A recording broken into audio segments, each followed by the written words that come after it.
Oh, yeah. Hi, welcome to the website.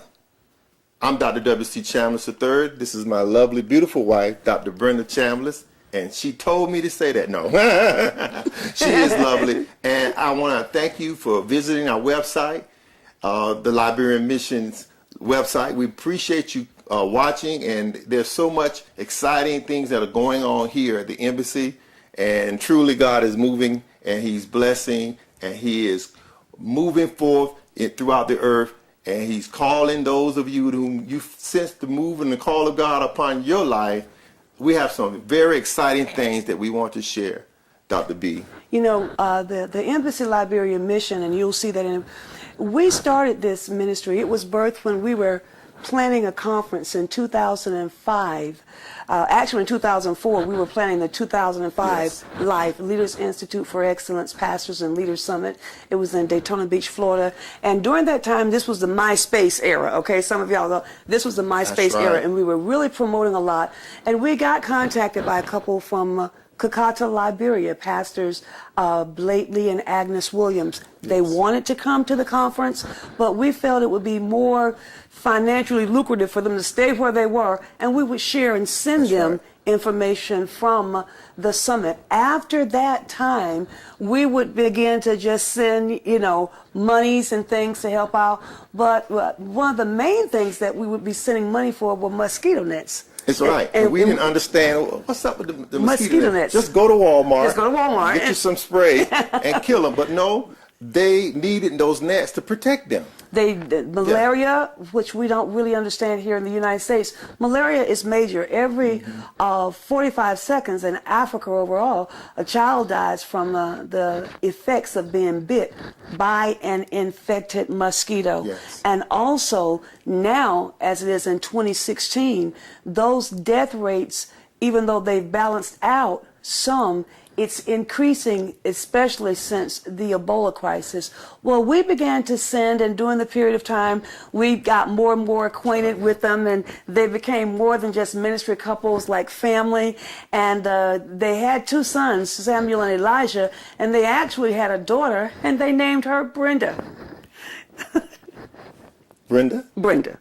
Oh. Yeah, they became our adopted grandchildren. So we would periodically we would talk to them and send them little things, you know, and just it became family. And also we would send things to help the ministry. The ministry as well, because they were pastors, so they had a local church there.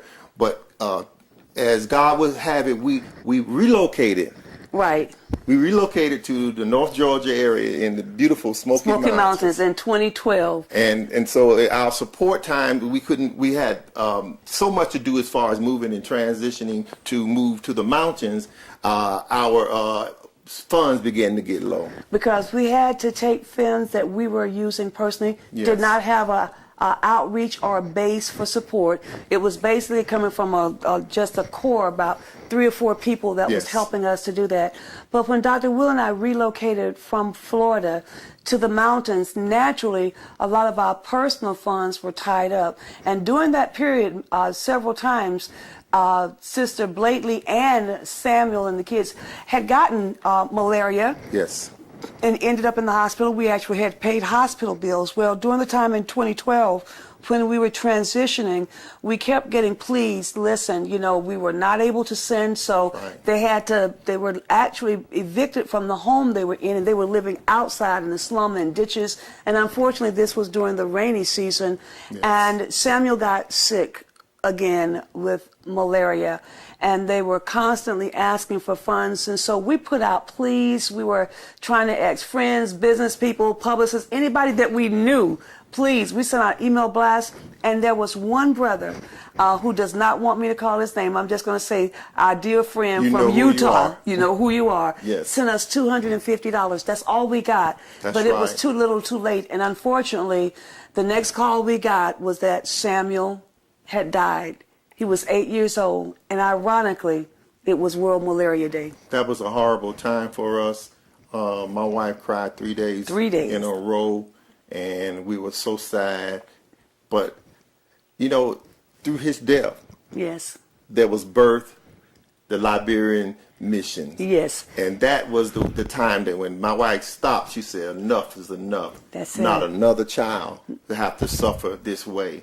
That's when the mission became a reality. It did. It came more than just, you know, a token handout and sending some things to one family. So during that time, and you will see on this website, during that time I did an intense study about malaria, about Liberia, and the nation in and of itself. We custom designed our own mosquito net. It's a high-end net. It bears our logo, and you'll see information on that on this website. And you'll also see about during that time when Ebola hit and we were sending things, we got lots of donations, and we sent one shipment over to Liberia. Well, that expanded so much, and then in our area the responses were so great. Many of the business people began to send out and do. We have a couple of vendors that started with us. I've got to give a personal shout out to Lynn and Leslie McPeak at Tata on Main in the Hiawassee. If you're ever in Hiawassee, Georgia, you got to go to Tata on Main. I call them the sisters. Those are the sisters. They're our sisters. And Lynn Don't get them mixed up because they're identical twins. But we love them. They're special. They are, I believe, the closest thing to a brother and sister that we have up here. And they have been so great. And they started sending out and giving us high-end donations from their consignment shop. And then there's another powerful business that donates to us as well. Great children's clothes, Pollywogs in Franklin. And one of our favorites also that's right in the Hayesville area is Puppy Patch. It's Jack. My husband always says Miss Jack. That's not her name, but you know. And so we have other businesses that donate to us, and we began to expand and get more. So we expanded the Liberian Mission thrift store. Great concept, but overwhelming. The expense and the time was so much. We opted when our lease was up not to renew. So we're like, God, what do we do? And He gave us this awesome idea to turn the Embassy Liberian thrift store into the Embassy Liberian Mission thrift storage and delivery. Now we're taking those donations, we're getting more donations, and we're cutting down costs, expenses, and going straight to stocking those and getting those donations and organizing them and boxing them, getting ready to be shipped right to Liberia. And so that's the whole capsulize everything that's going on that God has allowed us to reach and to bless the people over there in Liberia. And that's our heartbeat. I hope you sense and feel the passion that we have. We love Liberia. It is in our heart. Yes. We love the people there, and God has given us open invitation. He's opened up the way for us to go in there and to help the people. And I know maybe you've been praying about what can I do? How can I make an impact? How can I reach the masses? How can I bring change into the lives of people? Yes. This is your opportunity. Connect here with our Liberian mission to Liberia. God, I believe God is doing something powerful in these last days. Dr. Well, I want to close with this quick scripture in 1 John, the 3rd chapter, the 16th and 17th verse, and it says this: Hereby perceive we the love of God, because He laid down His life for us. We ought to lay down our lives for the brethren. But whoso hath this world's good, and seeth his brother have need, and shutteth up his bowels of compassion from him, how dwelleth the love of God in him? How dwelleth the love of God in you? If you have love in your heart and concern for others, through this website here, from the Embassy Liberian Mission, you'll see the opportunities that you have to make an impact and touch please contact us. Go to the page where we have our products, services, and offers. And most importantly, go to the donate page. We need your help. We need your support. And also, we look to see you on our media outreach website. For Bodybuilders Television Network, that's even more. God bless you. Once again, thanks for coming to the website for the Embassy Liberian Mission. I'm Dr. Brenda Chambliss. And I'm Dr. Will Chambliss. We love you in Jesus. At the end of the long day, you lay down to rest, sound asleep and dreaming away till the morning comes. What you can manage, don't you feel ashamed? A fortress to defend is a chance to overcome. You don't know. Said you don't know. If you're the fortunate one, it's never too late. It's never too late to do what's right. When hope is our cause to fight, imagine the night can take away your life, it can be right. Hope is the light, it's never too late to do what's right.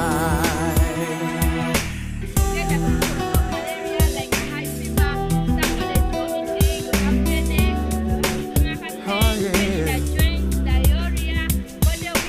Innocent wings of torture, and things won't be the same.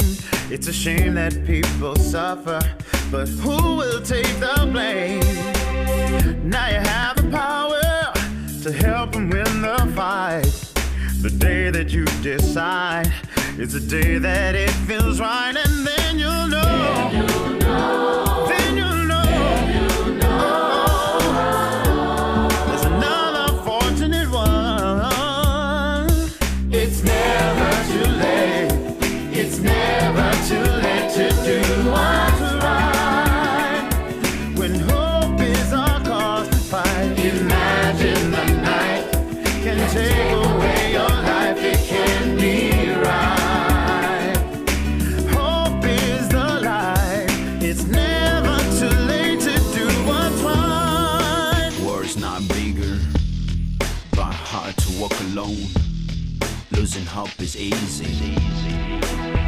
Sit down and think about it. Lay down and dream about it. It's not a dream. A new baby's born. Next door another baby's gone. Reality and this catching up feels like giving life and rip it up. Lies can be blinding when eyes keep crying. Still, the fight is the night and the hope is the light. It's never too late. It's never too late to do what's right.